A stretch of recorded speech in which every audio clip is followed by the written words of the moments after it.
Tindakan terbaru Sarawak memaksa Petronas Syari Gali Sedia Berhad mendapatkan lesen negeri untuk mengendalikan terminal minyak mentah Miri digambarkan oleh penganalisis sebagai menetapkan duluan berbahaya. Sarawak telah berjaya menguasai atau mengambil alih aset-aset besar. Saya semakin risau dengan isu Petros dan Petronas ni. Syarikat minyak negara tak seharusnya bertingkah kerana impak negatifnya besar pada negara. Dan pastikan gerak kerja Petronas tidak terganggu. Kalau tak nak segala kenikmatan kita selama ni hilang macam tu saja. Ingatlah. Sorry girl, I gotta go. Yeah, you know this ain't the old me. Try to keep it on the low. Halo guys, jumpa lagi di Aryan M Channel. Oke, buat teman-teman yang klik video ini, saya harapkan mudah-mudahan teman-teman masih dalam kondisi sehat walafiat, dan jangan lupa dukung channel ini dengan cara like juga subscribe. Oke guys, nampaknya Malaysia saat ini lagi ketar-ketir. Hal ini terkait dengan pengambil alihan aset-aset strategis oleh pihak Sarawak yang selama ini dikuasai sepenuhnya oleh Semenanjung Malaysia. Tentunya hal ini juga menimbulkan ketidakpuasan dari pihak Sarawak yang selalu menuntut untuk sumber daya alamnya bisa dikelola dan adil untuk masyarakat Sarawak. Dan ternyata Sarawak berhasil mengambil aset-aset strategis untuk bisa dikelola sendiri, dan hal ini sudah pasti menimbulkan keresahan bagi Malaysia Semenanjung dan juga netizen Malaysia yang ada di Semenanjung juga. Oke, seperti apa informasinya? Sebelum kita berkomentar, kita akan lihat dulu. Tindakan terbaru Sarawak memaksa Petronas Syari Gali Sedia Berhad mendapatkan lesen negeri untuk mengendalikan terminal minyak mentah Miri digambarkan oleh penganalisis sebagai menetapkan duluan berbahaya dalam tadbir urus sektor minyak dan gas di Malaysia. Terketir ya. Dalam surat bertarikh 30 April, berbahaya Kementerian Utiliti dan Telekomunikasi Sarawak menuduh anak syarikat Petronas itu melanggar Ordinan Pengagihan Gas 2016 negeri serta memberi syarikat tersebut tempoh 21 hari untuk mematuhi arahan atau berdepan tindakan penalti. Jamil Ghani, bekas penganalisis di Malaysia Petroleum Resources Corporation, memberi amaran bahawa tindakan ini boleh mencetuskan pertidihan peraturan antara Kerajaan Persekutuan dan negeri kerana negeri lain mungkin turut sama mengenakan tuntutan pelesenan sendiri. Sarawak telah berjaya menguasai atau mengambil alih aset-aset besar dan strategik seperti Hidro Bakun, Pelabuhan Bintulu, Afin Bank dan Maswing.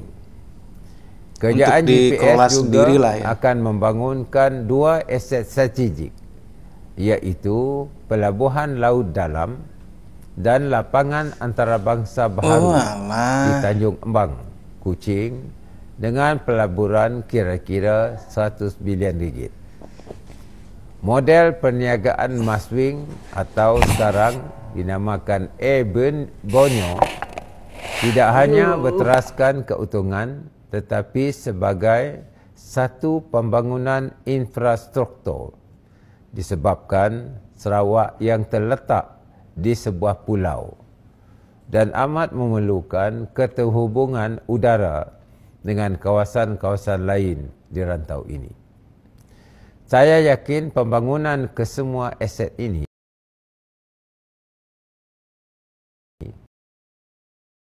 akan mendatangkan impak yang besar kepada usaha untuk mewujudkan ekosistem yang amat menarik kepada pelaburan dari dan dalam dua negara. Kerajaan Persekutuan dan Kerajaan Negeri Sarawak memperakui perkara-perkara berikut. Pertama, mengiktiraf Akta PDA 1974 sebagai akta persekutuan seperti yang tertera dalam peruntukan undang-undang. Kedua, menyambut aspirasi negeri Sarawak yang berhasrat menceburi kegiatan industri minyak di Sarawak dan hasrat dijelmakan melalui Distribution of Gas Ordinance 1216 DGO dan berkuat kuasa pada 1 Mac 2025. DGO dibaca sekali dengan Akta PDA 1974 maka Petros berperanan sebagai agregator di Sarawak.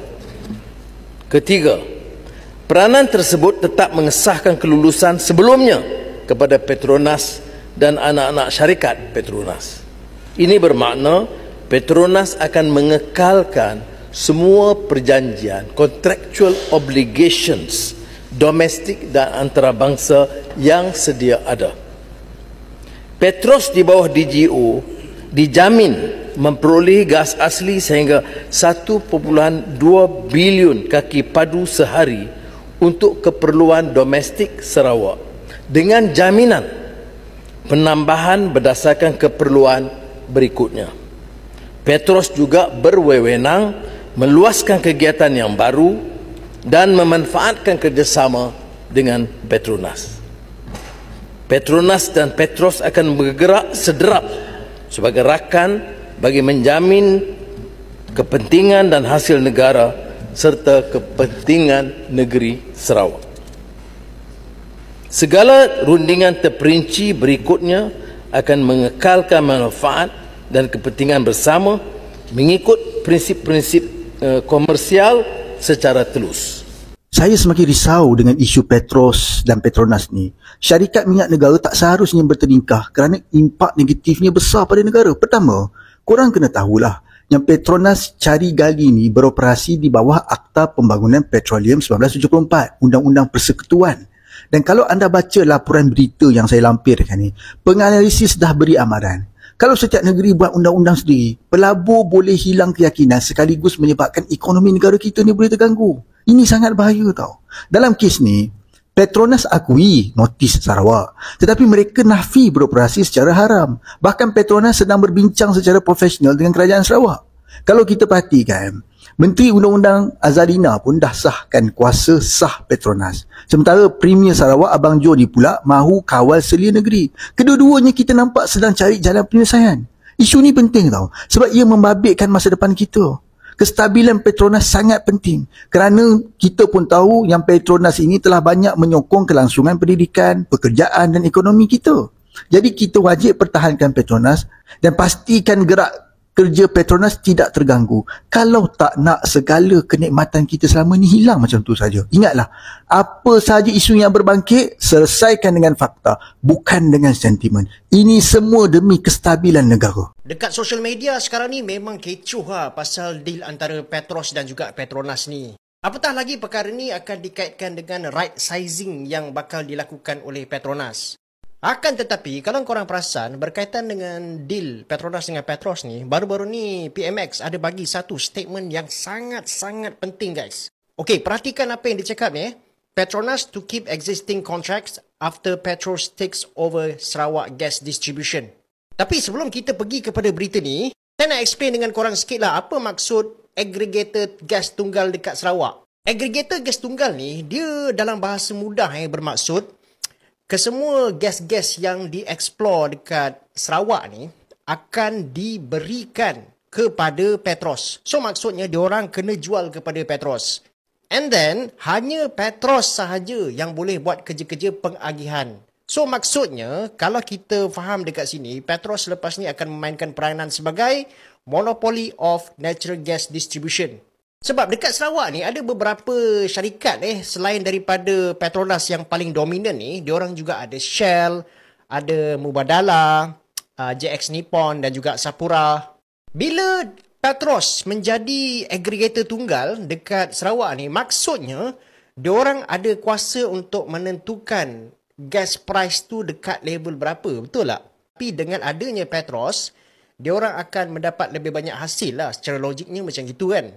Perkara yang bagus dekat sini adalah wang-wang ini yang mana hasil bumi daripada Sarawak ni akan lebih banyak di-retain dekat Sarawak dan boleh digunakan untuk pembangunan infra dekat Sarawak tu sendiri. Sebab kita tahu guys, sebenarnya masih ramai lagi rakyat dekat Sarawak ni yang terperangkap di dalam kemiskinan, terutamanya dekat luar bandar tu. Dan one of the way macam mana kita nak bantu diorang ni keluar daripada kemiskinan adalah dengan membangunkan infra dekat situ. Cuba korang bayangkan kalau dekat kawasan-kawasan ni jaringan internet dia bagus, jaringan jalan raya dia bagus, bukankah itu boleh memberikan satu peluang perniagaan yang besar kepada rakyat Sarawak? Jadi dengan adanya hasil baru ni, saya haraplah secara personal hasil ni boleh digunakan untuk membangunkan balik infra dekat Sarawak. Baik, sekarang kita pergi balik kepada cerita ni yang disebut oleh PMX lah.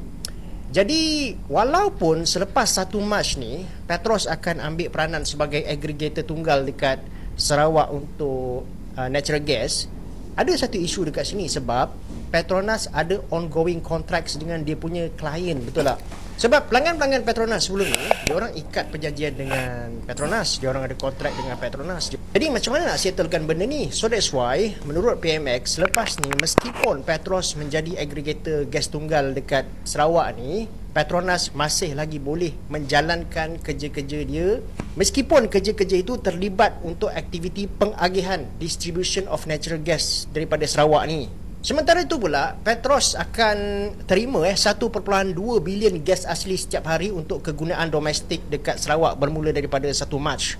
Hak ini diberikan di bawah Distribution of Gas Ordinance 2016 ataupun DGO, ataupun dengan kata lain, dia akan memberikan satu hak dan kuasa yang lebih besar kepada Sarawak ke atas sumber asli di dalam negeri dia. Jadi sepatutnya selepas kontrak Petronas dan juga dia punya existing customer ni habis, sepatutnya Petros akan ada kuasa untuk mengawal dan juga mengagihkan natural gas daripada Sarawak ni lah. Akan tetapi saya pun percaya ini bergantung juga kepada rundingan lanjut lah antara Petronas dan juga Petros dan juga pihak berkepentingan lain. Oke guys, demikian beberapa cuplikan video terkait dengan keberhasilan Sarawak mengambil alih aset-aset strategisnya dari Malaysia Semenanjung, di mana selama ini mereka merasa ada ketidakadilan, ada ketidakpuasan atas pembagian sumber daya alam yang ada di Sarawak dan terkesan hanya untuk memakmurkan daerah Semenanjung. Tentunya dengan keberhasilan dari Sarawak mengambil aset-aset strategis ini sedikit banyak menimbulkan satu kontroversi, satu keresahan, ketar-ketir dari pihak Semenanjung yang selama ini menguasai aset-aset strategis dari Sarawak seperti Petronas. Bagaimana pengelolaan Petronas yang hasilnya sebagian besar dipergunakan untuk pembangunan di daerah Semenanjung. Akan tetapi setelah pengambil alihan dari aset-aset strategis oleh Sarawak ini, tentunya hal ini bisa mengurangi income ataupun penghasilan untuk daerah Semenanjung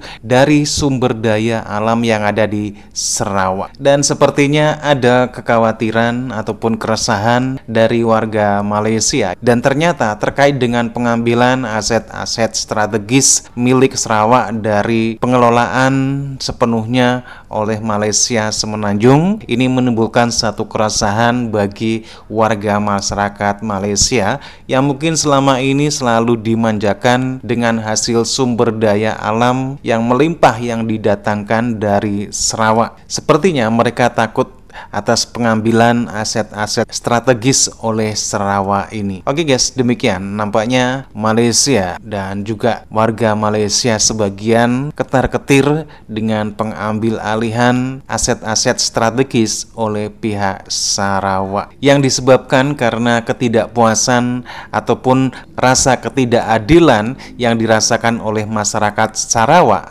selama ini atas pembagian hasil dari sumber daya alam yang sebenarnya sebagian besar dari daerah Sarawak. Oke guys, demikian videonya. Bagaimana nih menurut teman-teman?